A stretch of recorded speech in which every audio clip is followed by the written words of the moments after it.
कर्पूरगौरं करुणावतारं संसारसारं भुजगेन्द्रहारं सदा वसन्तं हृदयारविन्दे भवानी सहितं नमामि तमेव माता च पिता तमेव बन्धुसखा तमेव पिता तमेव सर्वं मम देव। ॐ गुरुर्ब्रह्मा पूर्णमदमुच्यते पूर्णस्य पूर्णमादाय पूर्णमेवावशिष्यते। ॐ शान्ति शान्ति शान्ति। नारायण हरि ओम नारायण हरि ओम शिव शिव हर हर शिव शिव हर हर नारायण हरि ओम नारायण हरि ओम परमात्मा अंतर्यामी परमात्मा अंतर्यामी परमात्मा अंतर्यामी परमात्मा अंतर्यामी नारायण हरि ओम नारायण हरि ओम शिव शिव हर हर शिव शिव हर हर नारायण हरि ओम नारायण हरि ओम नारायण हरि ओम।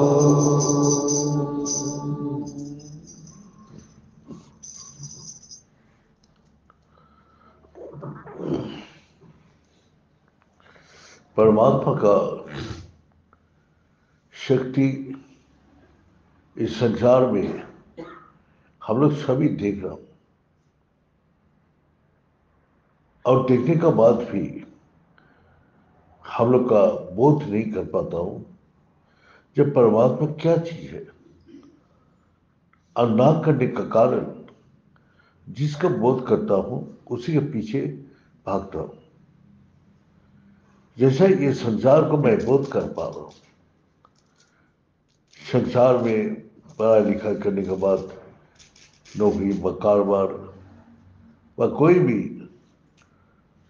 से वो उपार्जन करते हैं।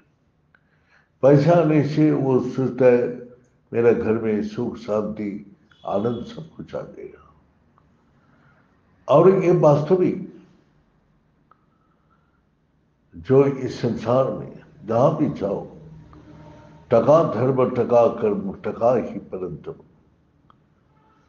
आपके पास धन संपत्ति है तो समाज में आपको सलाम करेगा। अगर आप का पास कुछ भी नहीं है, हंसी ठट्टा और उपहास का पात्र बना दिया। तो इसीलिए आप लोग का मैंने समझ भी नहीं आते। जो एक तो समाज का लोगों का मैं देखता हूं जहां भी जाते हैं हम लोग लाइन में खड़ा हूं, पैसे दिखा पहले ही पूजा करके चला जाते। बातें बाद में आती है। हम लोग भगवान के घर में भी पैसे ही पहले। तो यहाँ गुरु जी हम लोग का वो श्लोक सुनाया, टका धर्म टका कर्म। हमने इस संसार का धर्म को बदल दिया। टाका कमाना ही धर्म है। टका कर्म, टका धर्म। तो और टाका प्रियंत सर्व देवता। जो बोलते हैं जो टाका जो है यही धर्म है, यही कर्म है, और टाका ही प्रियंत सर्व देवता। और टाका जो है सब देवता को देके पहले पहुंच जाता। तो हमने अपना जीवन का एक अनुभूति बताता हूं। भगवान के दरबार में बाकी पहुंच जाए, फिजिकली पहुंच जाए, लेकिन उससे कुछ हासिल कर नहीं पाते। तो हम लोग भी अपना बद्रीनाथ किया, बहुत कष्ट करके बहुत पहुंचा। सुबह उठ के जब मंदिर किया, बहुत लाइन लगा हुआ। तो हमने बोले लाइन थोड़ा थोड़ा धीरे धीरे तो चलेगा, पर नहीं, लाइन ऐसे क्या ऐसी। बोले क्या बात है? बोला अभी जब पैसा देते 5100, 3100, 2100, 1100, जो पैसा देते हैं उसका पूजा पहले होगा। तो हम भगवान से पूछने लगा, जो भक्त का कोई कीमत नहीं है भगवान का दरबार में। तो बोलते भगवान तो जो भक्ति करते हैं उसको आशीर्वाद मिलता है। रुपया देके पहले पहुंच जाए, क्या आशीर्वाद मिल जाएगा? हाँ? तो यही वहां क्या हुआ, अचानक आग बंद था, तो एक दिव्य प्रकाश आया, सफेद लाइट, बहुत जैसा चंद्रमा से तेज। तो उससे बोला भक्त को तो आने की जरूरत ही नहीं है। भक्ति के लिए मैं जहां भक्ति करते हैं वहां ही मैं पहुंच जाता हूं। पहला सवाल जब उस समय जो मेरे को सवाल का जवाब मिला, अब क्यों आया, आपको आने का क्या जरूरत है? मैंने तो भक्त के हृदय में मैं निवास करता हूं। यही प्रकाश ने आपने जब साधना करते, यही प्रकाश हमने देखा है, तो फिर यहां क्यों आया? हमने देखा हमने हमने अज्ञानी है, इसीलिए भगवान से अभिमान करते हैं। तो इसका बात जो सोचता है मंदिर में जाके भगवान मिलता है, वही पैसे देके सामने आते हैं। हाँ? भगवान ऐसे ही नहीं मिलता है, भक्ति बिना वो नहीं मिल पाते भगवान को। उसका कितना भी नजदीक चला जाए, क्या उसका पास बैठा रहे, तो उसको भगवान का आशीर्वाद नहीं मिलता है। वो पुजारी क्यों ना हो, अगर पूजा वो ड्यूटी सोचते हैं, भगवान का अंतर आत्मा से सेवा नहीं सोचते, तो ड्यूटी जो सोचते हैं उसको भी आशीर्वाद नहीं मिलता है। माने किसी तरफ ड्यूटी करके पूरा करके चला गया, उसको भाव भक्ति है नहीं, तो उसको कैसे आशीर्वाद मिलेगा?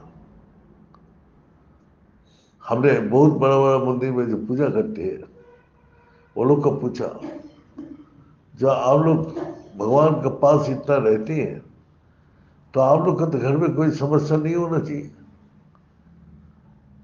आपका तो भगवान का सेवा में लगा हुआ है। बोलते गुरु जी हम तो वहां नौकरी करते हैं। अरे माता का पास तो निरंतर निवास करते हैं तो नौकरी तो अलग है, ड्यूटी अलग है, तो भक्ति तो नहीं कर सकते हैं। बोलते इच्छा ही नहीं होता है, कैसे पैसे कमाऊंगा यही देखता हूँ। कोई भक्त 100 रुपया निकल दे, फट से उसको फूल उठा के दे दिया और बस टैक्स में पैसा ले लिया। इसी में तो हम लोग बिजी रहते, भगवान की तरफ ध्यान देते। भगवान तो हमारा एक कमाई का ही है, माध्यम है। कोई अगर पंडित जी थोड़ा फूल दीजिए, बस 100 रुपया निकाला, बस उसको दिया, बस फट से वो दे दिया। तो बोलते हैं हमारा भगवान में न विश्वास है न भक्ति है, सिर्फ ड्यूटी है। विश्वास और भक्ति कुछ भी नहीं है, तो भगवान का आशीर्वाद कैसे प्राप्त हो सकते हैं? हाँ? तो यही दिखा रहे हैं। बद्रीनाथ में गरीब ब्राह्मण बहुत कष्ट करके पैसा को क्या बद्री का आश्रम दर्शन करेंगे भगवान का, बहुत कष्ट करके अपना पैदल चल चल के जब मंदिर में पहुंचा तो वो दिन मंदिर पट बंद हो गया। शाम को टाइम जो वहां का पुजारी है रावल, उसको बोला मैं को भगवान दर्शन करा दो। बोला आप बंद हो गया, आप नहीं खुलेगा, फिर 6 महीना बाद खुलेगा तब आओ। तो गरीब ब्राह्मण बोला मैं गरीब हूं, मेरा सामर्थ्य नहीं है मैं यहाँ आ सकता हूं, मैं भगवान का दर्शन बिना जाऊंगा नहीं, मर जाऊंगा तब भी ठीक है, लेकिन भगवान का दर्शन बिना नहीं जाऊंगा। बस वो अपना रोते रहे, भगवान के दरबार में रोते रहे। तो रावल तो चला गया, क्योंकि उसका साथ और भी आदमी था, वो तो बंद करके चला गया। बोला पागल है तो मर जाएगा, ठंडी से ही मर जाएगा। वो बोले कुछ भी हो जाए मैं भगवान के दर्शन में नहीं जाऊंगा, मरूंगा तब भी ठीक है। इसके बाद वही कुछ देर बाद वही रावण का वेश में जो पुजारी का वेश में आया, और ले ये कंबल ले और ये खाना ले, ये खाना और कंबल ओढ़ के सोया, सुबह होते ही भैंस निकल जाना। तो जब फिर हल्ला चिल्ला हुआ, पुजारी जाके बोला ए कौन, उठो उठो। उठा, प्रणाम किया। अरे तू अभी भी यहां लेटा हुआ है? बोला कल शाम को तो आपने आपको रोटी सब्जी पूरी सब्जी जो दिया वो खा के मैं कमल लगा के सो गया था, कल अब सुबह हुआ। बोले 6 महीना बीत गया, 6 महीना का भगवान ने कैसी महिमा, जो 6 महीना भक्त का रक्षा किया। तो ये तो आशीर्वाद है ना। तो उसका भक्ति भाव कैसे है? भगवान का दर्शन बिना नहीं जाऊंगा, मर जाऊंगा, तो ऐसे भावना तो किसका नहीं है।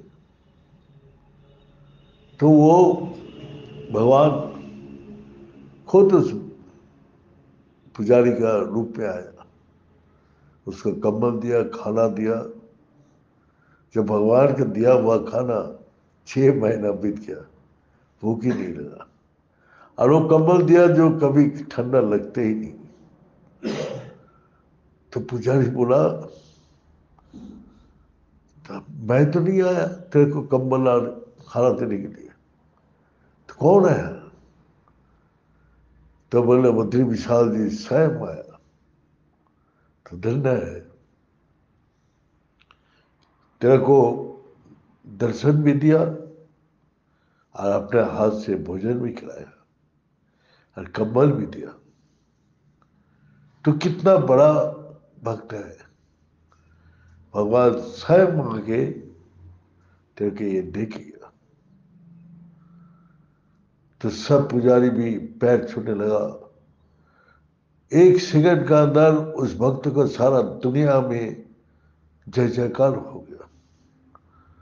सारा गरीबी, सारा तकलीफ, दुख उसको हमेशा के लिए चला गया। और उसने बद्रिकाश्रम छोड़ के नहीं गया, बस वही कंबल लेके सारा जिंदगी भर बद्री बद्रीनाथ का मंदिर में बिताया। और अंतिम में भगवान में वो लीन हो गया। अभी भी उसके चित्र है, बर्फ पड़ रहे उसके जटा में, जटा से बर्फ लगा हुआ है। तो ऐसी समाधि में लीन है, सारा दुनिया से अलग है, सारा दुनिया का साथ कोई उसका रिश्ता नहीं है। जैसे भगवान का आनंद में और लीन हो गया। तो ऐसी प्रकार भगवान तो बोलते भक्त के लिए तो मैं हर जगह हूं। अगर तेरा को मना मालूम होते मैं सिर्फ मंदिर में हूं, ये भावना नहीं है। हम सब जगह विराजमान हूं, हर मनुष्य का हृदय में निवास करता हूं। तो कर्म बिना मेरा आशीर्वाद कोई नहीं प्राप्त कर सकते। तो कर्म ही एकमात्र माध्यम है जो भगवान का आशीर्वाद प्राप्त करे। इसी प्रकार महाभारत में जब लड़ाई हो रही तो श्री कृष्ण भगवान युधिष्ठिर को बोले जाओ अपना गुरुजन से आशीर्वाद लेके आओ। तो उसने सबको पास किया, सब ने बोलते विजयी भव। दुर्योधन बोलते अरे पिताओ अब किसका तरफ से लड़ रहे, आप तो उसको प्रणाम करते हो, उसको विजयी भव बोल रहे, वो तो आपका शत्रु है, आपका अगेंस्ट में खड़ा है। बोला बेटा मैं इधर होकर लड़ाई कर रहा हूं, कितना दुख तकलीफ कष्ट सहन करके, लेकिन हमारा मन, हमारा आशीर्वाद हमेशा दुर्योधन का साथ है, युधिष्ठिर का साथ है। इसलिए बेटा तू बलपूर्वक आशीर्वाद मांगने से नहीं मिलता। तो हमको होता है आशीर्वाद दो, आशीर्वाद दो, कौन तेरे को आशीर्वाद दे पाएगा? सारा संसार में मांग किया, तेरा मम्मी भी नहीं दे पाया, गंधारी सती था। बोला नहीं बेटा मैं विजय भव आशीर्वाद नहीं दे सकता, मैं आयु मैं दे सकता हूं, आयुष्मान भव बोल सकता हूं, लेकिन विजयी भव नहीं बोल सकता।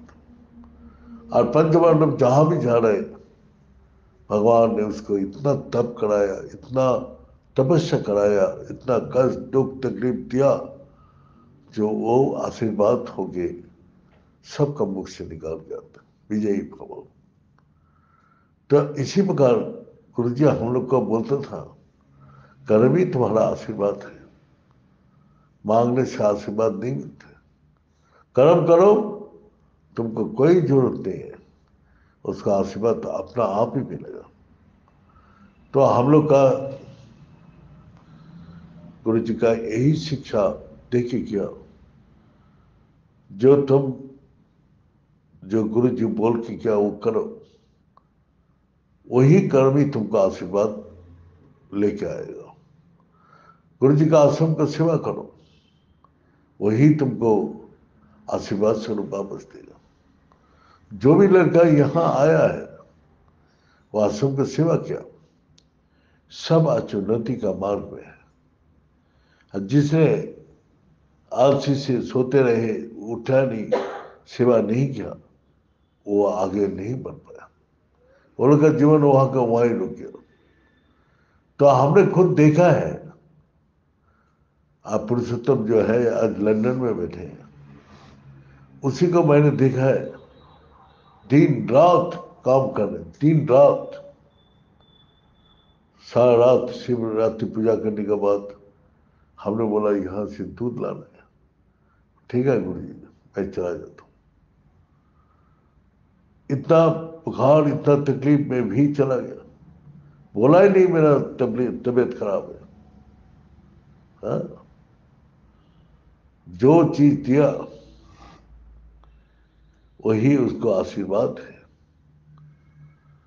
और जो खाने का जो मिला, कभी वो लोग इनकार नहीं किया। जो मिला वही ग्रहण करेगा। तो हम लोग तो विचार करते हैं, जो गुरु जी का भंडारा में जो खाना बनते हैं, खाने का हिम्मत ही नहीं है। वो अपने पसंद का खाना खाते हैं। तो फिर क्या होगा? हाँ? और हम लोग रात को सब्जी नहीं है, गुड़ काला हो गया एकदम, तरकोल का माफी काला, बोले गुड़ रोटी खा लो। तो हम लोग एक बार देखा, जैसा तरकोल होता है ऐसा काला, क्योंकि वो हंडी में रखते रखते बहुत पुराना गुड़ है, वो काला पड़ गया। हाँ? तो गुरु जी भी समझ गया, बोले हनुमान जी का मुख बना लो, जो खाओगे वही मीठा लगेगा। यह आशीर्वाद कौन दिया था? सीता मैया ने दिया था। राव हनुमान, जो भी खाओगे वही मीठा लगेगा। पत्ता टहनी कुछ भी खाओ वही मीठा लगेगा। तो हम लोग कभी गुरु जी बोला अपना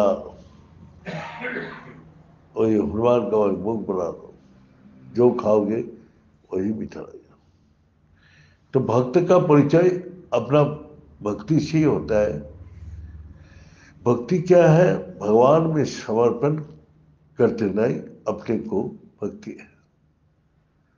तो जो भक्त इस संसार में अपने कर्म और ज्ञान, ये दोनों ही इस संसार में छोड़ के गया, और जो भी महापुरुष का बात सुनाता हूं, उसका कर्म के बारे में, न तो उसका ज्ञान के बारे में, ये दोनों चीजें अमर रह जाती है। आज छोटा महाराज आश्रम में देख रेख करता था, ऐसे देख रेख करता था, कोई भक्त उसका नाम से कभी कोई कंप्लेन नहीं किया। वो जब आता था तो खड़ा रहता था, जब जाता था तब भी खड़ा रहता था। आज उसका समाधि में पूजा होता है, हर जगह उसका फोटो रख के पूजा करते हैं। तो उसका कर्म का, उसका कर्म का पूजा कर रहे हैं। वो कर्म करके गया तो उसका अपना आप ही उसका कर्म सबका सिर झुका दिया। तो हमने मालदा में वो मंदिर बनाया, वहां मूर्ति बैठाया, आस पास वाला सब आत्मीय सहन परिवार परिजन उसका कर्म का, आदर्श का पूजा करते हैं, मूर्ति को नहीं। क्योंकि वहां तो आदमी जानता था ये क्या, कैसा था ये। सब भक्त लोग जाते हैं तो यहाँ आकर देखते हैं, देखने के बाद उसको अपना आप ही, उसके प्रति श्रद्धा भक्ति अपना आप ही बढ़ जाती है। उसको बोलने का जरूरत ही नहीं है। कर्म ही सबका प्रिय है। आप सबके लिए कर्म कीजिए तो आप अपना आप ही प्रिय हो जाएगा। भगवान का लीजिए कीजिए, भगवान का प्रिय हो जाएगी। तो यही भगवान भी कर्म जो करते हैं उसके आशीर्वाद प्रदान करते हैं। तो इसलिए गुरु जी का साथ काम करते हुए हम लोग का कितना प्रकार डांट फटकार, कितना प्रकार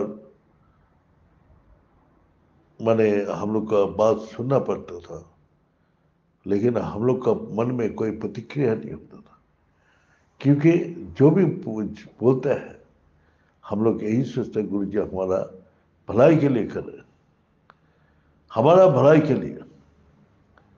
और वो जब हमने सोच दिया तो हमारा राग ईमान कुछ भी नहीं है। जब समझ में नहीं आता था तो कभी कभी राग ईमान भी आता था, लेकिन जब समझ में आ गया कि गुरु जी का कोई भी तिरस्कार, कोई भी डांट फटकार हमारा जीवन का आशीर्वाद है। वो कर्म भोग को, जो कर्म प्राप्त कर्म है वो घटा देते हैं, वो अपना डांट फटकार से उस रास्ता को छोटा कर देते।